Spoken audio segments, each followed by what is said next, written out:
Hi, my name is Fiona. I'm originally from Ireland. I grew up in a small village in the Midlands of Ireland. I grew up in a very middle class working family.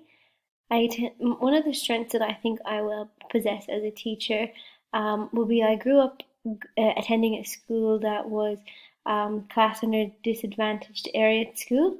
I believe this will work in my favor as I went to school with people who came from very different socio-economic classes, so I know how to interact and use it to my advantage to help those students who are growing up in a similar